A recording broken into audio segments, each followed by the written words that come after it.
for the last several months, the media's been touting really bad news for housing.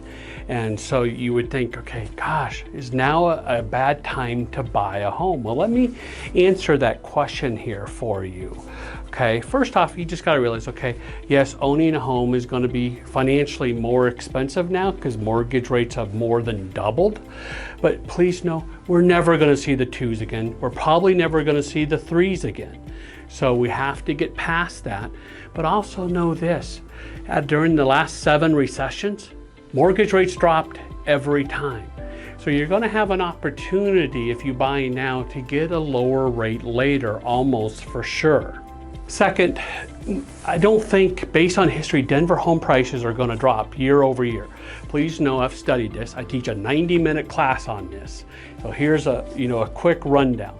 Home prices dropped here in Metro Denver in 1988. They dropped by 4%. Here were the conditions present then.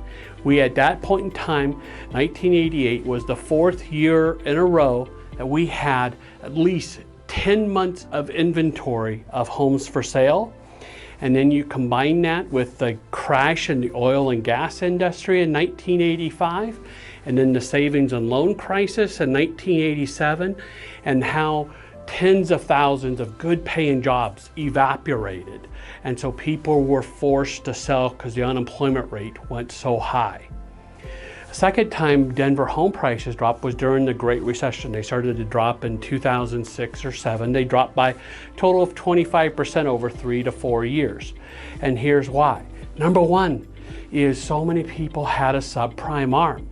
Back then, nationally, 35% of all mortgages were adjustable rate mortgages, and most of them were of the subprime variety, of where the rate started at, say, 6% or 7%, but after 2 years, the rate could increase by 5 or 6%.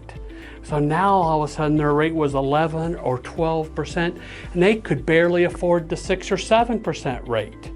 So tens of thousands of homeowners here in Denver were forced to sell. And at that time as well, by 2006, we had 6 months of inventory of homes for sale here in Metro Denver, and home builders had 30 months of inventory of homes for sale. Combined, we had 3 years of homes for sale.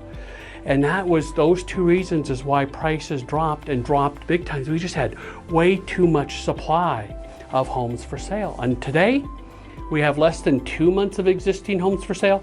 Builders probably have 2, maybe 3 months of inventory of homes for sale.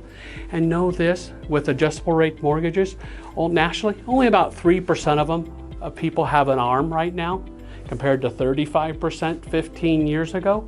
So today's conditions are basically the exact opposite of what we experienced in 06. So that's why I don't think 06, the Great Recession, the housing crash that we experienced, is going to happen again. And third, okay, let's assume the worst case scenario. Let's assume home prices did drop, say 3-4%. Will that really hurt you?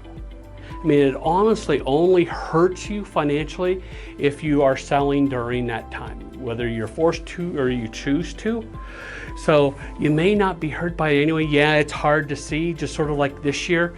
Every quarter we get our retirement account statements and you see your IRA or 401k balance drop. It's like, oh gosh, I don't even want to open them anymore. So we may have that sense of loss if prices were to drop a little bit, but that's something I'm not real concerned about.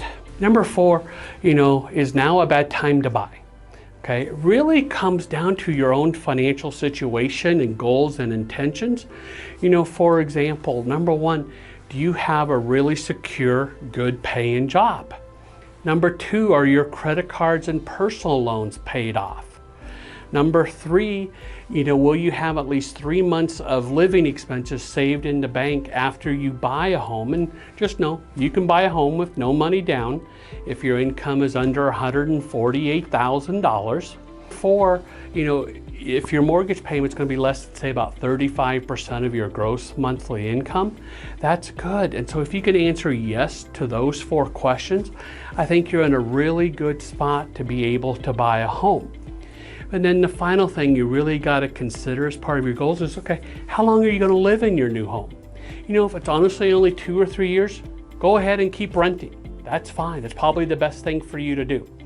But if you're going to be in your home 5 to 7 years or longer, you're probably best off buying a home. And so, because it's going to help you build wealth over the long term.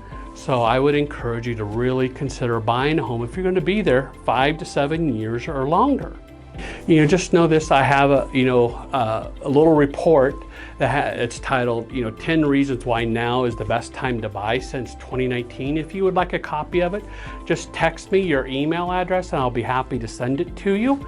My phone number is 303-881-6374.